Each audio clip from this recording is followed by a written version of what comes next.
তো hi guys, তোমরা দেখতেই পাচ্ছ থার্ড পার্ট নিয়ে একদম হাজির হয়ে গেছে। আর সব থেকে ইন্টারেস্টিং পার্ট হচ্ছে এই মাছ ধরাটা, যেটা ছেলেদের খুব ইন্টারেস্ট ছিল।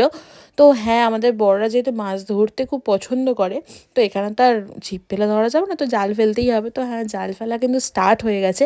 আর দেখতেই পাচ্ছ আমরা প্রচণ্ড এক্সাইটেড ছিলাম যে মাছ আদৌ হবে কি হবে না। সবাই তো আর বলছিল যে না, মাছ হবে না হবে না হবে না।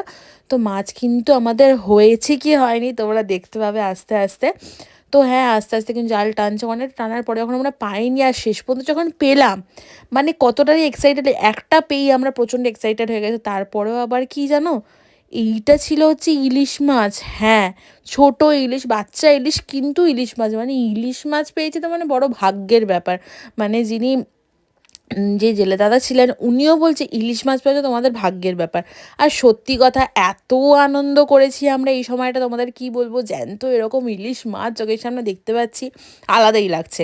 তো ইলিশ মাছ, খয়রা মাছ এইসবই পেয়েছিলাম। আর বলতে নেই, সত্যি কথা, বিশেষ করে আমার যে কজন ছিল প্রত্যেকজনের ভাগে যেন এক পিস করেই হয়েছিল। মানে ওরা যেন বলে কই এসছে, হ্যাঁ তোরা প্রত্যেককে একটা একটা করেই খাবি। তো যাই হোক, আমরা প্রচণ্ড আনন্দ করেছি এই সময়টা। হ্যাঁ, কারণ প্রত্যেকটা মাছ যখন একটা একটা করে পাচ্ছিলাম বা দাদারা ছাড়াচ্ছিল, মানে আলাদাই আনন্দ হচ্ছিল। আর এই দেখতেই পাচ্ছ, এটা কিন্তু সব থেকে বড় ইলিশ ছিল। মানে কি বলবো, আলাদাই আলাদাই লাগছিল। তো নেক্সট পার্টে দেখাচ্ছি যে এইগুলোকে নিয়ে আমরা কি কি ঠিক করেছিলাম।